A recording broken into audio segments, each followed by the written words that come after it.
Hello and welcome to Get Real Football Experts, the schedule rundown edition. I am the man of all mans, Louis DiBiase. Yes, that's right, man of all mans. Today I'm not joined by Dave Kress Sports as we are doing schedule rundowns. So we're going to start off in the NFC North with the Minnesota Vikings, a team that did get to the playoffs this year, surprisingly at 10-6.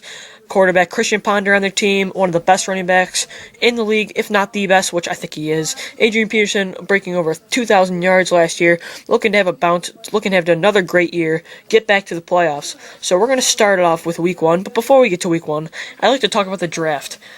3 really big-time picks. Xavier Rhodes out of Florida, the cornerback, Florida State. You got a guy that fell, Sharif Floyd, out of Florida, another great pickup. And then you trade back in to get Cordarrelle Patterson, a guy out of Tennessee who's just a really good vertical threat. So we're going to start at Week 1, where they're at the Detroit Lions. I think this is a loss. Look, the Detroit Lions are going to be really good, I think, this year. I think they're going to have a bounce-back year, go back to where they were 2 years ago, where they got to the playoffs. They're in Detroit. Reggie Bush is going to be a big-time factor, which is going to help Calvin Johnson as well, get into the end zone. So I think they're going to lose this game and get off to a slow start, but hey, with a much different lineup this year, I think it's going to take some time, and the Lions are developing chemistry on the offensive side of the ball. Week 2, they're at the Chicago Bears. I'm going to give this one a loss as well. The Bears signing their new head coach, Mark Trestman. I think he's going to put in a good scheme for Jay Cutler and Matt Forte, and I really think Brandon Marshall, this team I think is going to come close to the playoffs. I'll say that in my next schedule rundown. Dave Kress is doing the Bears, so we'll see what he has to say about that. But the Vikings, this is going to be a low-scoring game, tough defensive at Soldier Field, tough place to play always. The fans going to be on the Chicago Bears side, and I'm going to give the Vikings the loss, 0-2. Week 3 versus the Cleveland Browns. I think this is a win. I mean, Christian Ponder, his development is really what I want to see if he can make that next step forward. He's got 2 good receivers in Patterson and Greg Jennings, very good tight end in Kyle Rudolph, and then the best running back. So, I mean, I think that this is a win. I think the Browns got a long time, still a long way to go. Brandon Weed in there, Barkevius Mingo, the first-round pick, is going to be coming after Ponder, but I think their line, Matt Khalil, will have I think it's going to be a fun matchup to watch, and I think the Vikings are going to get off to a good start. We get their first win of the year and go 1-2, and it's a very tough schedule, as you can see. It's no win's a sure win. It's going to be a grinded-out series for this season. Week 4 versus the Pittsburgh Steelers at home in Minnesota. I'm going to give this one a loss. Drop to 1-3. The Vikings will be 1-3. I really like what the Steelers did, getting Jarvis Jones at the 17th pick to really euthanize that pass rush as James Harrison is gone. Their defense is still stellar, and they got a really good guy. To me, a sleeper, not to mention fantasy, but a sleeper in the second round, running back out of Michigan State, Le'Veon Bell. This guy was a really good player in college, and I think Ben Roethlisberger is going to steal a game, run away from Jared Allen. I think it's going to be a close game, but I just think Ponder's really going to struggle against the Steelers' defense, which is going to be really good, so I'll have them drop to 1-3. Going into Week 5, they're home again, 3 home week stretch, against the Carolina Panthers. I think this is a win. I mean, this is a very interesting game. Looking at Christian Ponder and Cam Newton, the 2 first-round picks of that 2011 NFL draft, I'm going to give it a win based on I think the defense is going to pull a tough one out. I think Xavier Rhodes is really going to give Steve Smith a hard time. I really like what the Vikings did replacing Antoine Winfield. My thing is with the Panthers is their running backs. They're just not as great as they used to be. That tandem's just kind of wearing down with injuries with Jonathan Stewart and D'Angelo Williams. So I think they're going to pull out a win here. I think it's going to be a low-scoring game as both defenses are very good. The Panthers address the defensive tackle position to maybe weaken Adrian Peterson here, but I think this is going to be a big game for the receivers. And Greg Jennings as the corners for the Panthers are very weak. They did not address that very often in the draft. Losing Chris Gamble in free agency, it's a tough loss. So the Vikings will go to 2-3 going into Week 7 at the New York Giants. By the way, Week 5 was their bye week. Forgot to mention that. Then at the bye week they'll be 1-3. But back to Week 7 where they're 2-3, going into New York, MetLife Stadium against the New York Football Giants. I think it's going to be a loss. Eli Manning's just a better quarterback than Christian Ponder. And their defense, I think the Giants are going to have a stellar bounce-back year to get back into the playoffs. Just my opinion. You'll see our predictions later on. This is going to be another interesting game. I think the Vikings are facing some good defenses, and it's a tough stretch in the beginning. They'll drop to 2-4. I really like the pick that I'm going to be referring to the draft a lot because it just happened last week. Getting DeMontre Moore, that was a really solid pick, losing OCU and Yor to help in the rotation. I just don't know if Matt Kalil's going to be able to contain Jason Pierre-Paul and Justin Tuck. I think it's going to be one of those games where Ponder's going to have to fight and scratch for every yard he gets, and I think... But another potential game that Cordarrelle Patterson or Greg Jennings could really stand out is the Giants' corners have really struggled, so they're going to drop to 2-4.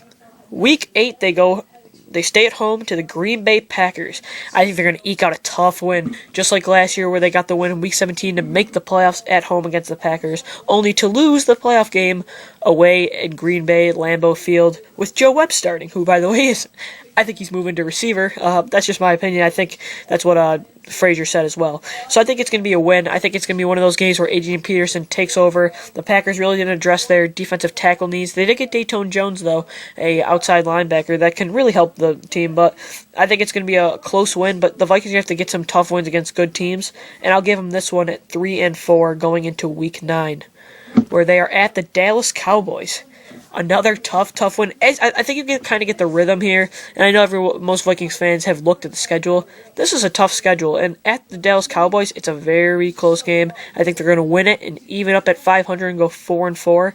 I think this is one of those games where Tony Romo really gets attacked by Jared Allen. There's got to be some of those games where Jared Allen really just steals the show, and I think that's going to be one of these. Prime time, it's going to be a great game. My only concern here is with Christian Ponder getting away from DeMarcus Ware. He's facing some big-time pass rushers in this 9-game stretch. He really's got to sit up in the pocket. Matt Kalil's going to help him out, deliver the ball. I really want to see I think really this is a good spot for Kyle Rudolph to excel, as the Cowboys linebackers struggled with tight ends last year in the 20s for tight end receiving yards. So Week 10, they are 4-4 going to a Thursday Night Football on NFL Network to the Washington Redskins. They will be in Minnesota. I'm going to give this one a loss. Everyone's concerned about RG3's injury, but I definitely think he'll be ready by here. I think he's playing Week 1. Hopefully not since I'm an Eagles fan, but I think this is a loss. I just don't think that the Vikings offense is going to be able to keep up the scoring with the Redskins, and that read option is just a tough thing to handle. And they kind of contain it with Cam Newton, but RG3 is just electric at this point, and their Xavier Rhodes really going to be put to work here with Pierre Garçon, who I think is a really good receiver, and I think the Redskins are going to get this win, and the Vikings will drop to 4-5. Week 11 at the Seattle Seahawks, one of the toughest places to play, obviously the 12th man there. I'm going to give this one a loss as well. They're going to go on a 2-game losing streak and drop to 4-6. It's just impossible to play there with the crowd on their side. Russell Wilson's got Percy Harvin now, Sidney Rice, Zach Miller. You go to the defensive side, Cliff Averill, Chris Clemens, Bruce Irvin, that amazing secondary with Cam Chancellor and Earl Thomas leading the way at safeties, and then Brandon Browner and the talkative one, Richard Sherman. So, it's going to be a really tough game. I just don't think they match up well here. The receivers, Cordarrelle Patterson and Greg Jennings, are really going to be shut out. This is a game that Peterson's going to have to steal, but I don't think they're going to be able to do it, and I think the Seahawks are going to pull out a win. Back to Sherman, he really needs to stop talking so much. I know it's off the topic for the Vikings. I really wish a guy like Greg Jennings could really shut him up in one of these games. I don't think it's going to happen.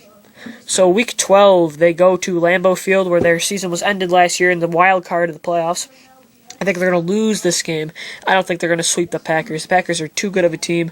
They finally addressed their running backs, drafting Eddie Lacy out of Alabama and Jonathan Franklin out of UCLA. Those are some very, very good running backs that are young running backs. I'm not going to say that they're going to come in the NFL and be very, very good. I'm just saying in college, very productive players that I think are going to really help Aaron Rodgers. But I think this is going to be a close game. The cold weather at this time is getting down to winter time. I don't know if Ponder's injury from the playoffs or maybe his injury concerns, but he's not. He's a durable guy. But I think it's going to be an offense. I think if the Vikings are going to want to win this game, they're going to have to score high power. But I just don't think they have the firepower on offense to outlast the Aaron Rodgers and James Jones and Randall Cobb and the crew there. Also Jordy Nelson, no disrespect to him. So they dropped to 4-7 going into Week 13, where they'll take on They'll be home to the Chicago Bears, and I think they're going to split this series as well. If the pattern you can kind of see here is they split with every division team, and I think they're going to take a good win against the Bears.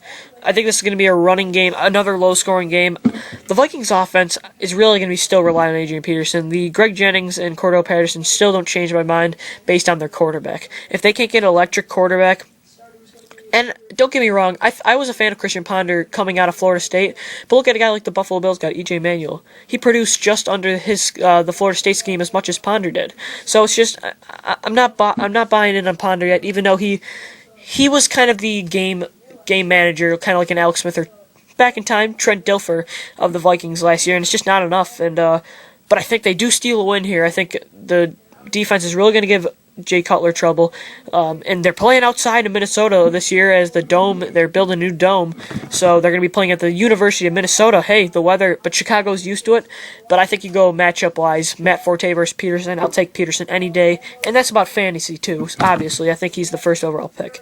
As you can see, I'm excited for fantasy. It's May. These predictions are fun. I mean, the Vikings they're an interesting team to watch, and I think they win this game and go to 5-7. So week 14, they are away at the Baltimore Ravens. I think this one's going to be a loss. The Baltimore Ravens, the defending Super Bowl champions, you go to Baltimore. That's a hectic atmosphere. I just don't know. I mean, if they can. That defense is still going to be elite. I mean, they did lose Ray Lewis and Paul Kruger and Donnell Ellerbe and Ed Reed. I mean, you would think at that point, how are you supposed to replace these? Well, look, they replaced Paul Kruger with Ellis Dumerville, one of the best pass rushers in the league. They replaced Ed Reed and Bernard Pollard with Marcus Huff, who was a very productive safety in Oakland. And then they drafted in the first round Matt Elam of Florida, and I think that's an upgrade over Reed. And then you replace Ray Lewis with Arthur Brown, and I think Rolando McClain or Kevin McClain, I believe is his name, not sure. I think one of those guys can come into the role of where Ellerbe was, and I think they can still produce. I think it's all on Joe Flacco, and I think Joe Flacco's going to steal the show here. I think he's going to really go after Xavier Rhodes, and I think Torrey Smith's really going to have a good, impactful game here. And the Vikings, too, another thing with the Vikings is their right side of the offensive line is not very strong. And yes, it's not the blind side of Christian Ponder, but he's a mobile guy so he can get loose. But I think with a guy like Ponder, who's, like I said, still developing, he's still a young quarterback, he's like third year in, he's got to be protected. And he's not a big guy, and I think this is going to be a tough game with that. Oh, Terrell Suggs and Ellis Dumerville coming at you, and Haloti Ngata up the middle. Look out. This is going to be a tough game, and I think they drop to 5-8. So, Week 15 versus the Philadelphia Eagles. My team, the Philadelphia Eagles, love the Eagles, and I'm going to give the Vikings a loss here. Chip Kelly's scheme, and I'm going to talk about the Eagles for a minute. Chip Kelly's scheme, everyone's saying, oh, why'd you draft Matt Barkley? You could have got a guy like E.J. Manuel in the first round. Yeah, but you know what? I think Chip Kelly's going to build his scheme around the players, and I just don't think the Vikings, again, there's going to be a lot of times where they just can't keep up with the firepower. I don't know if Vic will be starting by here. I think Barkley might be starting here. Maybe Foles, maybe Dennis Dixon, who, by the way, I love. The Minnesota Vikings, this is going to be a tough game. They are at home, but I think the Eagles are going to steal a win because this is crunch time, and with the packful NFC team, NFC conference, there are so many playoff teams that are going to be competing. There might be 3 from the NFC West. I think there's only going to be 1 from the East, and whoever wins the division. I think there's going to be 2 in the NFC North, and then with the West, with the South, there might be 2 teams too. I cannot see Drew Brees missing the playoffs 2 years in a row. That's a tough week. That's a tough conference, and I think that's why the Eagles-Vikings are here. This might be one of the biggest games of the season because the tiebreakers are going to be huge, and the Vikings will lose this game and drop to 5-9. Yes, I'm sure I'm going to be getting criticism from the Vikings fans on the YouTube page. By the way, check it out at Get Real Football Experts and on our website, GetRealFootball.com. See, if Dave was sitting right next to me, he'd probably say I'm a company man. But we're going solo to even out we're both getting 16 teams. But this is going to be I'm sure people are not going to be happy with the 5-9 record after 15 weeks. But it's a tough, very, very, very tough schedule. The Vikings did not get the good hand. With the tough division, they have 4 potential playoff teams. There is 4 teams in that. Every team in that division has the potential to become a playoff team, and I think the Chicago Bears at 10-6 last year and the Detroit Lions at 4-12 really underplayed what they were capable of. Say Jay Cutler doesn't get hurt, do the Minnesota Vikings even make the playoffs? You might want to ask yourself that, because I'm thinking to myself right now, if the Chicago Bears have Jay Cutler against that game against San Francisco, I'm not so sure they win that game. I mean, I'm not so sure that Colin Kaepernick pulls that out, even though he played stellar. I think there's a couple of those games where the Bears really just got upended based on Jason Campbell's inability to score the football. And I think that's why the Minnesota Vikings still have a chance, because, yeah, you're going to see all these teams right now in May that are, oh, yeah, they're going to be a playoff contending team. Hey, I thought the Eagles were going to go 11-5 last year, win the division, make the Super Bowl. I mean, I had the Bills going 10-6 last year. These predictions, you never know what happens. There's injuries, there's things that happen, coaches, front office controversies. I mean, things happen where the teams you think that are a sure thing to go make the playoffs, that doesn't always happen. Look at last year. Look at how much that the New Orleans Saints needed Sean Payton. I mean, that's why I think the Minnesota Vikings, but they're building the same team as last year, only they're upgrading on the defensive side of the football. How did Sharif Floyd fall? I don't know, and I think it's a steal. And I think this is one of the better defensive lines in the league now, with your two big-time defensive tackles and Sharif Floyd. So that's it. They go 7-9, and we'll thank you for joining me here on the Get Real Football Experts podcast, Schedule Rundowns, Minnesota Vikings edition. Be sure to join me next time when I do the Detroit Lions of the NFC North. I will be doing that. That'll be up on the YouTube page. Follow me at DB Sports Talk. I'm going to give Dave a shout-out. Follow him at Dave Crest Sports. Check out our podcast at GetRealFootball.com, and also on the YouTube page, youtube.com/NFL Experts. And thank you for joining me. It's been real.